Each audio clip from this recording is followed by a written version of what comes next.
Curtis was on his knees in the middle of the Columbus courtroom, his fingers desperately digging into the fabric of my scrubs. Snot and tears smeared across his pale face as he choked on his own sobs, begging for a forgiveness he would never get. I stared down at him. My chest was a hollow, empty void. Just a few months prior, this man's younger brother falsely accused me of a violent assault to cover up his own sick, twisted harassment. That single manufactured lie wiped out my $35,000 house down payment. It instantly suspended my medical license. It destroyed the 5-year relationship with the man I thought I was going to marry. They threw me to the wolves and smiled while they did it, but they made one fatal mistake. They ignored a basic smart appliance sitting right in their own kitchen. That single piece of technology recorded every spoken word of the truth, completely shattering their sick narrative. The power dynamic flipped in a fraction of a second. Curtis sobbed harder, pulling at my leg, desperately pleading for me to stay. I ripped my foot out of his grip, turned my back, and walked toward the heavy oak doors. I was completely done. Standing on the courthouse steps, taking my first real breath of free air in months, my mind drifted back to the very beginning of the nightmare. I was 24 years old, working brutal 12-hour night shifts as a pediatric nurse. My entire life was built on patience, empathy, and keeping people safe. I gave everything I had to my patients at the hospital, and I poured whatever was left into Curtis and his family. I desperately wanted to belong to them. But his 18-year-old brother Donald made that impossible. Donald was not just a difficult teenager. He was a parasite, feeding on the boundaries of everyone around him. His sabotage was constant and deliberate. I would leave my meticulously organized nursing certification notes on the kitchen island, only to find them scattered across the floor, soaked in spilled coffee. I would spend my only day off prepping meals for my grueling hospital shifts, only to wake up and find Donald standing at the counter scraping the very last bite of my food into his mouth. He would just stare at me and chew a smug, arrogant smirk plastered across his face. When I brought it up to Curtis, hoping my partner of 5 years would finally establish some boundaries, he unleashed a masterclass in gaslighting. Curtis would corner me in the hallway, his tone thick with absolute disgust, his eyes narrowing as if I were the enemy. He would ask if I was crazy, calling me a hysterical lunatic over a simple lunchbox. He constantly demanded that I be more forgiving to his family, completely invalidating my frustration. I swallowed the burning humiliation in my throat. I convinced myself I was overreacting. I kept my head down right up until that Tuesday evening in November. I was in their kitchen pouring a glass of water before my shift. Donald cornered me. He blocked my exit, trapping me between the heavy wooden island and the refrigerator. He leaned in so close I could feel the heat radiating off his skin. He whispered something so incredibly vile, so deeply violating about what he wanted to do to me when Curtis was not around, that my stomach violently lurched. I panicked. I shoved his chest hard just to get some breathing room. Donald's eyes went completely dead. He lunged forward and shoved me with every ounce of strength he had. My heels slipped on the polished hardwood. I crashed backward, my right shoulder violently slamming against the sharp edge of the granite countertop. A sickening wet pop echoed through my skull. The air completely left my lungs. I crumpled to the floor, clutching my arm, gasping for oxygen through a blinding wave of white-hot agony. Through my blurred, tear-filled vision, I looked toward the living room doorway. Curtis's mother and his aunt were standing right there. They had watched the entire altercation. Our eyes locked. For one desperate second, I waited for them to rush over to ask if I was okay. Instead, his mother's mouth pressed into a tight, flat line. She grabbed her sister's elbow and they coldly turned their backs, walking out of sight. Before I could even process that sickening betrayal, a loud smash shattered the silence. I snapped my head up. Donald had gripped the collar of his own shirt and violently ripped the fabric straight down the middle. He grabbed the heavy iron handle of the kitchen cabinet and slammed his own forehead directly into the thick glass pane. Blood instantly pooled above his eyebrow, dripping down his cheek. He looked down at me on the floor, a psychotic, triumphant smile spreading across his face. Then he opened his mouth and started screaming at the top of his lungs, begging for the police, claiming I was trying to kill him. Heavy footsteps pounded down the hall. Curtis sprinted into the kitchen. I reached my good arm out toward him, desperate for him to pull me up. My shoulder throbbed with a sickening, heavy pulse, sending sharp waves of nausea straight to my stomach. Curtis never broke his stride. He stepped directly over my body, the sole of his sneaker brushing against my ribs. He dropped to his knees beside Donald, frantically inspecting the shallow cut on his brother's forehead. He cupped Donald's face in his hands, treating him like a fragile casualty. Then Curtis spun around to face me. The absolute hatred in his eyes froze the blood in my veins. This was the man who spent 5 years promising to protect me. He called me disgusting, his voice trembling with sheer venom. He told me I belonged in a cage. He stood over me, his fists clenched tight, glaring at me like I was a monster. The flashing red and blue lights painted the kitchen walls just minutes later. 2 Columbus police officers walked through the front door, their hands resting heavy on their belts. Curtis's mother stepped right into their path. She placed a trembling hand over her heart, playing the terrified matriarch to absolute perfection. She pointed a shaking finger directly at my face, claiming I went completely crazy, lying effortlessly to the officers about my supposed anger issues. She painted Donald as a helpless victim who stood completely still while I clawed at him like a wild animal. The heavy steel cuffs clamped down on my wrists. The officer wrenched my arms behind my back. The movement violently twisted my injured shoulder, shooting a blinding flash of agony through my neck. I swallowed my screams and stared at the floor. They dragged me out the front door right past Curtis and his mother. They stood on the porch, holding each other, watching my entire life collapse. The corners of Donald's mouth twitched upward into a faint, victorious smile. They stood there acting like innocent victims while my career burned to ashes. They watched the police shove me into the back of the cruiser, completely unaware of the future. They had no idea that their smug, self-righteous performance was the exact reason I felt absolutely zero pity when federal agents kicked their front door off its hinges just 6 months later. The devastation was instant and absolute. The state nursing board suspended my license the very next morning. The $35,000 I had saved for our future house vanished into retainer fees for criminal defense attorneys. My parents had to liquidate $120,000 of their hard-earned retirement funds just to keep me out of a state prison cell. Everything I had built, every single sacrifice I made to care for people, was completely annihilated by an orchestrated family lie. The people I tried so hard to love had just buried me alive. The days following my arrest blurred into a suffocating nightmare. The silence in my empty apartment pressed down on my chest like concrete. The Hayes family expected me to crumble. They expected me to beg, to plead for mercy, to drown in the shame they manufactured for me. Instead, I leaned entirely into the professional instincts that earned me my nursing license. Working in the high-stress pediatric ward taught me exactly how to handle severe manipulative behavioral issues. I dealt with kids who lied, threw violent tantrums, and twisted the truth to avoid consequences on a daily basis. I understood the mechanics of a narcissist's mind. Their greatest weapon is their unchecked pride, but it is also their most fatal vulnerability. Arrogance makes them careless. I sat across the heavy mahogany desk from my defense attorney, tracing the rim of my cold coffee cup. We refused to wait around for a miracle or a sympathetic jury. We needed to build a psychological trap perfectly tailored to Donald's massive, fragile ego. We drafted a formal mediation letter addressed directly to the Hayes family. The document was carefully engineered to stroke his vanity and validate his delusions of grandeur.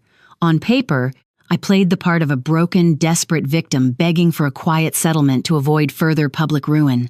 Tucked deep inside those polished legal paragraphs was the actual bait. I intentionally inserted a panicked, vulnerable confession.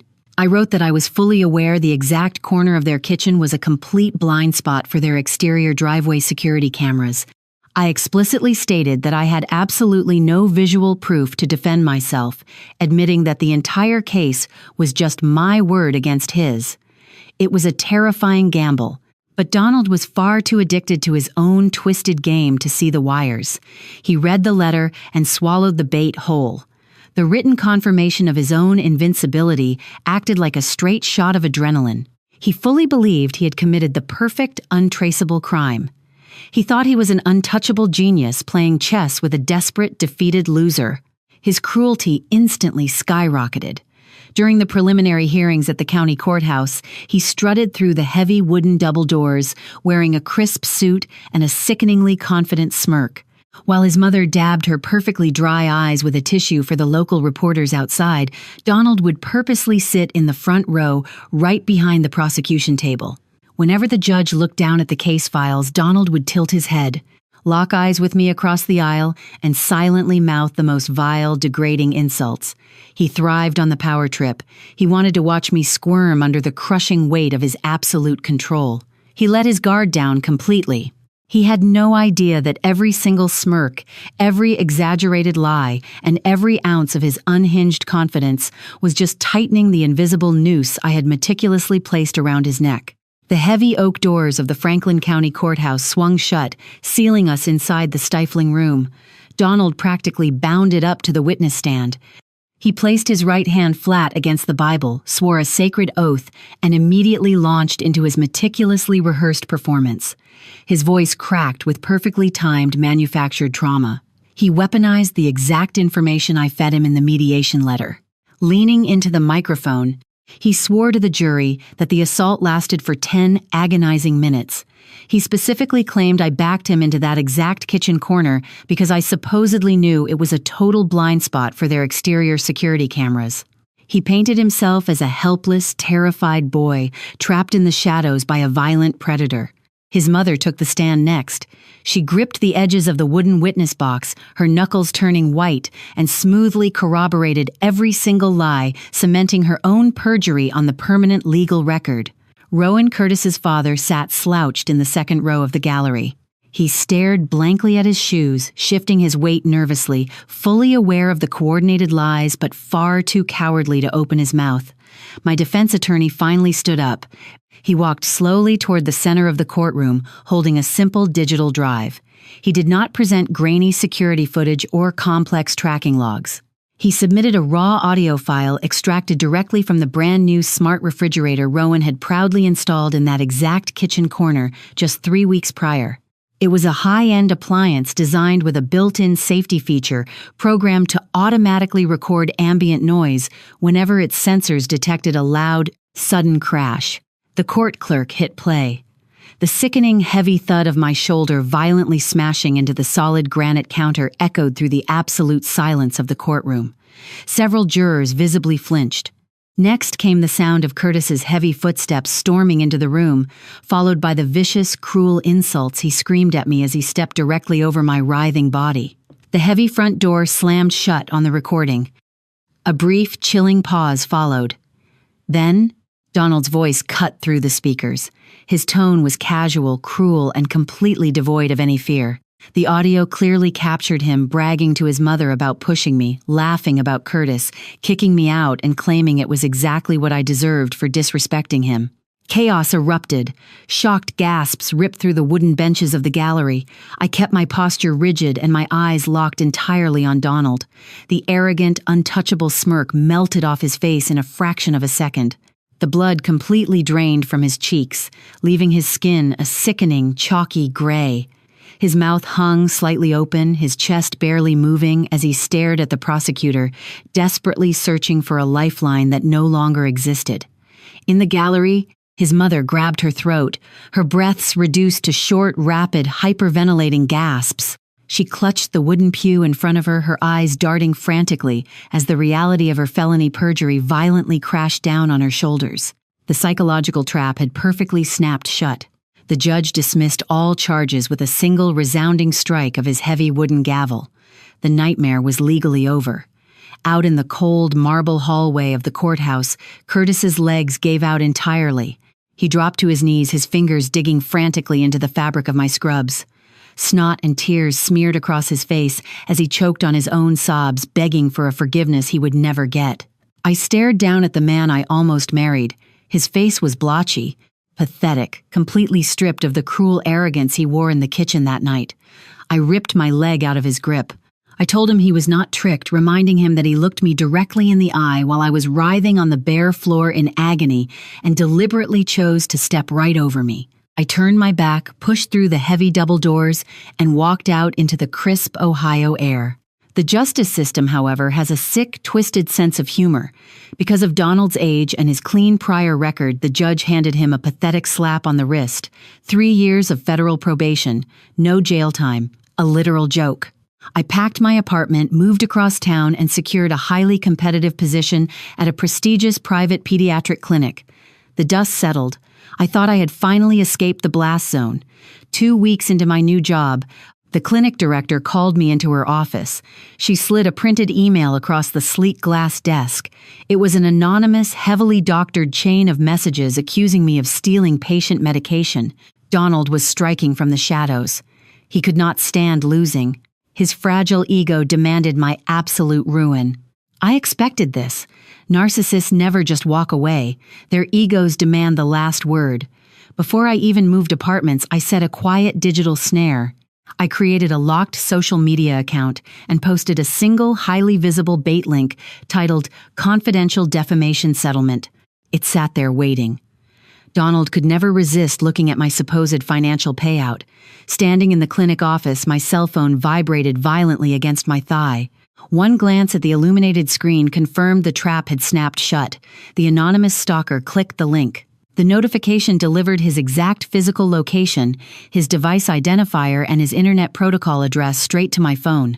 No complex hacking, no long technical investigations, just his absolute arrogance handing me his location on a silver platter.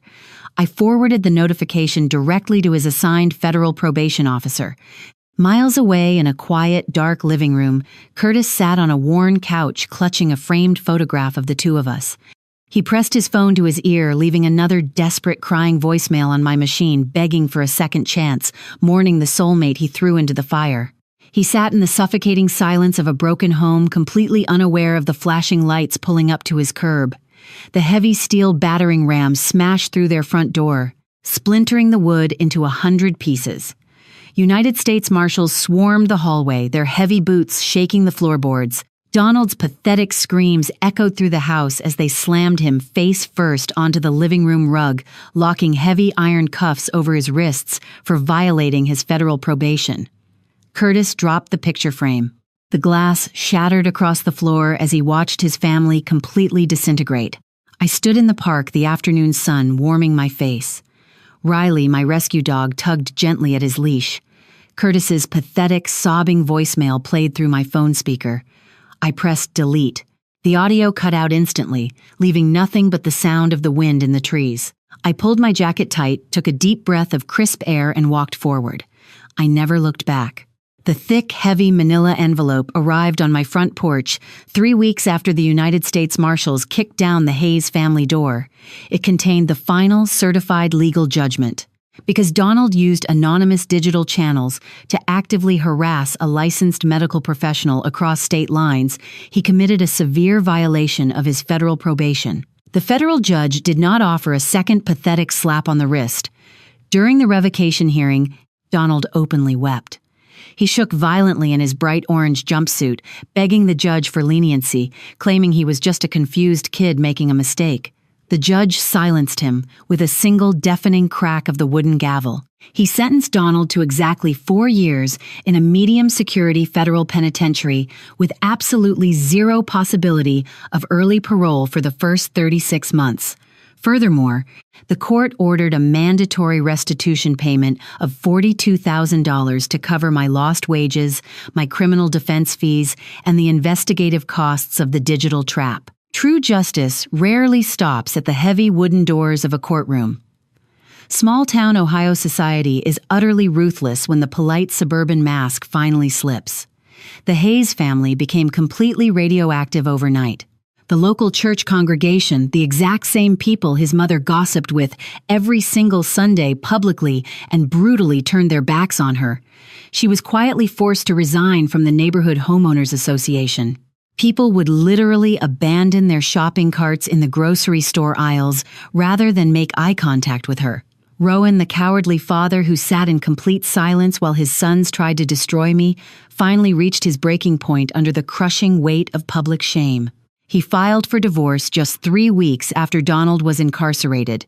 He sold the suburban family home, took his half of the equity, and left his ex-wife to rent a tiny, overpriced apartment on the extreme edge of the county. Curtis spiraled into complete ruin. The local logistics firm where he worked caught wind of the courtroom scandal. They fired him immediately, citing a strict violation of their morality clause. Security guards forced him to pack his desk into a cardboard box and physically escorted him out of the lobby in front of all his coworkers. 8 months passed. The autumn leaves turned brittle and brown, and a bitter winter frost settled heavily over Columbus. One Tuesday evening, after a long shift at the clinic, I walked out to my mailbox and pulled out a thick, cream-colored envelope. The handwriting across the front was instantly recognizable. It was sharp, cursive, and overly manicured. It was from Curtis's mother. I walked into my kitchen, grabbed a knife, and sliced the heavy parchment open. The letter physically reeked of cheap floral perfume and desperate, suffocating manipulation. She filled 3 entire pages with a twisted, victimized narrative. She wrote about how much the family missed my warm presence, how Donald was suffering terribly in a cold, unforgiving concrete cell, and how the family was financially drowning. Then she crossed the ultimate line. She actually begged me to find it in my Christian heart to write a formal letter of forgiveness to the parole board on Donald's behalf. Her final sentence was burned into the paper, claiming that they were still my family, and family always forgives. A year prior, holding a letter exactly like that would have sent my chest into a spiraling, hyperventilating panic attack. I would have spent hours drafting a meticulous response, crying over the sheer unfairness of it all, desperate to make them understand my pain. That evening, I did not shed a single tear. My heart rate did not even spike. I simply read the final manipulative sentence, walked casually over to the kitchen trash can, and dropped the heavy parchment right on top of wet coffee grounds and cracked eggshells. I tied the plastic bag shut in a tight knot, carried it out to the freezing dumpster in the alley, and went back inside to cook my dinner. The absolute, unshakable silence in my own mind was the greatest victory I could ever ask for. My life today looks absolutely nothing like the suffocating, terrifying box I used to force myself into. Sunday mornings in the Hayes household used to be a psychological minefield. I spent years walking on eggshells, desperately avoiding Donald's volatile moods and catering to Curtis's fragile, unpredictable temper. Now my house is loud, warm, and overflowing with genuine, unfiltered love. I secured a permanent position working alongside a brilliant team of pediatric trauma specialists who protect each other fiercely. I host weekly dinners for a close-knit circle of friends. We crowd around my small oak dining table, eating burnt garlic bread, laughing until our ribs physically ache, and pouring cheap red wine into mismatched glasses. If I accidentally drop a heavy plate, nobody yells. If I speak my mind, nobody calls me crazy. Riley, my German Shepherd rescue, sleeps peacefully right under the table, resting his heavy chin on my boots. This is my chosen family. We share absolutely zero blood, but we share a fierce, unbreakable loyalty that the Hayes family could never even comprehend. I am speaking directly to you now. If you are watching this video, if you have ever felt that sickening, heavy twist in your gut when the people you love suddenly treat you like a sworn enemy, you need to listen very closely to my voice. The real monsters in this world do not always wear terrifying, recognizable masks. Sometimes they wear the face of the man you plan to marry. Sometimes they look exactly like a grieving, desperate mother crying in front of a police officer.